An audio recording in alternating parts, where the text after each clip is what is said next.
বাড়িতেই যাত্রা শুরু হাওড়া গুয়াহাটি বন্দে ভারত স্লিপারের উদ্বোধন করার কথা প্রধানমন্ত্রীর ঘোষণা। রেলমন্ত্রীর হাওড়াগামী ট্রেনে অসমিয়া খাবার, গুয়াহাটিগামী ট্রেনে বাঙালি খাবারের ব্যবস্থা, বিমানের যাত্রী টানতে ভাড়ায় বিশেষ নজর রেল মন্ত্রকের।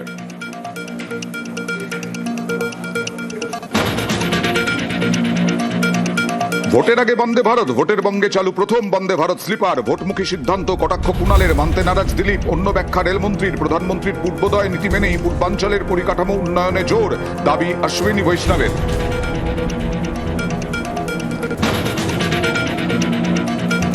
বঙ্গ বিজেপিতে ফের প্রাসঙ্গিক কাল শাহের ভোকাল টনিকে চাঙ্গা দিলীপ। আবারও ময়দানে বিজেপি নেতা। সল্টলেকের অফিসে বর্তমানের সঙ্গে বৈঠক প্রাক্তন রাজ্য সভাপতির আসন্ন নির্বাচনের কৌশল নিয়ে কথা। 13ই জানুয়ারি দুর্গাপুরে জনসভায় দিলীপ। বাড়ি বসে গেল। কখন কে কিভাবে ময়দানে নামবে সেটা তো ঠিক করবে পার্টি। মাঠ জুড়ে খেলবে। ফের সক্রিয় হয়েই চড়া সুর দিলীপের। দেশ বিরোধী শক্তির বারবারন্তে অশান্ত বাংলা, অশান্ত সারা দেশ। তৃণমূলকে অনুপ্রবেশ তো পরিবর্তনই একমাত্র লক্ষ্য। আত্মবিশ্বাসী প্রাক্তন রাজ্য সভাপতি। দলে কোলকে পেতেই চড়া সুর, কটাক্ষ অরূপ চক্রবর্তী।